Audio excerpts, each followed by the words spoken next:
एक गांव में राम नाम का एक कपड़ों का व्यापारी रहता था। उसकी पत्नी अचानक मौत का शिकार हो गई। उनकी एक बेटी थी जिसका नाम था आलिया। एक दिन राम के कपड़ों की दुकान पर उसका दोस्त शामू आया। राम को उदास देखकर शामू, तुम्हें अपनी बेटी की खातिर दूसरी शादी करनी चाहिए। तुम्हारी बेटी को भी माँ का प्यार मिलेगा। इस बारे जरा सोच लो।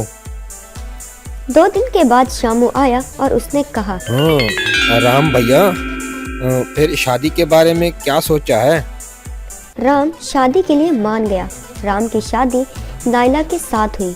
नाइला आलिया की अच्छी तरह देखभाल करने लगी। कुछ सालों के बाद राम और नाइला का एक लड़का हुआ।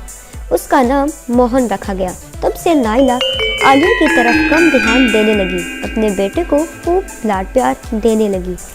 मोहन अपनी दीदी से बहुत प्यार करता था। सवेरे जब नाइला नींद से जागी तो उसने आलिया को झाड़ू मारते देखा। ये कैसे झाड़ू लगा रही हो? अरे धूल मट्टी तो वहीं की वहीं पड़ी है। तुम ठीक से झाड़ू भी नहीं लगा सकती।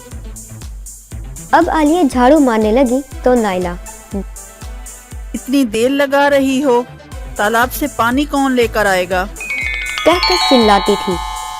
आलिया जब पानी भरकर लाती तो तब भी उसे आराम नहीं करने देती थी। उसके सामने बर्तन रखकर,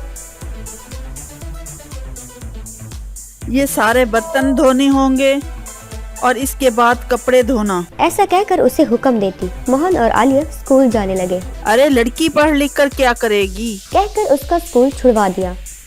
राम आलिया से बहुत प्यार करता था, लेकिन नाइला के डर के मारे वो चुप रहता था। खाने के वक्त नाइला आलिया के सामने एक पुरानी थाली में कुछ बासी सब्जी और चावल डाल देती थी और मोहन को कई सारी मजेदार सब्जियां और गर्मा गर्म रोटियां बनाकर उसे खिलाती। जैसे ही नाइला वहां से जाती, मोहन अपनी प्लेट में से लड्डू निकालकर अपनी बहन आलिया की प्लेट में डाल देता। तभी नाइला वहां आई और आलिया की प्लेट में लड्डू को देखकर नाइला ने कहा, तुम्हारे पास ये लड्डू कहाँ से आया है? अब तुम चोरी भी करने लगी हो। ऐसा कहकर उसे खूब डांटने लगी। मोहन के कहने पर भी नाइला चुप न बैठी। एक दिन मोहन और आलिया अपने घर के बाहर बच्चों के साथ खेल रहे थे तो नाइला वहां पर आई और कहा, क्यों रे, यहाँ लड़कों के साथ खेलती हो और घर का जो सारा काम पड़ा है वो कौन करेगा? चलो तुम्हारी खबर लेती हूँ। ऐसा कहकर उसने चूल्हे पर चिमटे को गर्म किया और आलिया को जला दिया। आलिया बेचारी जलन को सह न पाई और जोर से चिल्लाने लगी। अरे चुप हो जा। बेचारी नाइला रोते रोते गांव के बाहर जंगल की तरफ चली गई। वहां एक दरख्त के नीचे बैठकर रोने लगी। तभी वहां दरख्त के सामने से एक देवता आई।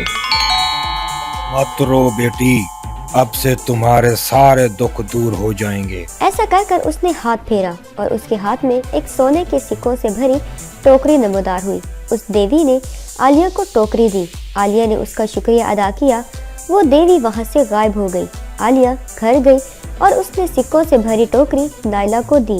नाइला ने आलिया से पूछा, ये तुम्हें कहाँ से मिला? आलिया ने जो कुछ हुआ सब नाइला को बताया। लालच में आकर नाइला भी जंगल में गई और उस पेड़ के नीचे बैठकर रोने का नाटक करने लगी। तभी देवता नजर आई। मुझे सोने के सिक्के चाहिए। अच्छा, तो तुम्हें सोने के सिक्के चाहिए? क्यों? मैं तुम्हें अभी बताती हूँ। ये कहकर उसने नाइला को बकरी में तब्दील कर दिया और वहां से गायब हो गई। बकरी चलते चलते घर पहुंच गई।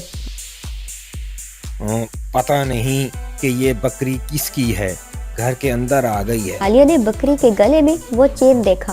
अरे ये तो माँ की चेन है, इस बकरी के गले में कैसे आई? यूं सोचकर ओ माँ। तब बकरी ने सर हिलाया। आलिया को बात समझ में आ गई।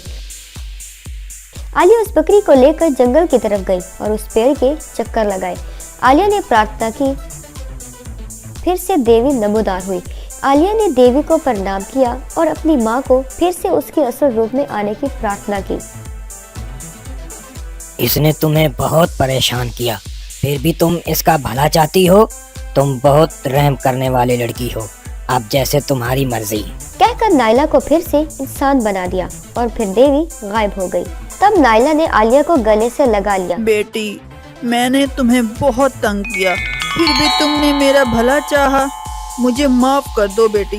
ऐसी बात ना करो, कुछ भी हो तुम हो तो मेरी तब से माँ। नाइला आलिया और मोहन को बराबर रखने लगी, दोनों को एक जैसा प्यार करती और फिर सब मिलजुल कर खुशी खुशी रहने लगे।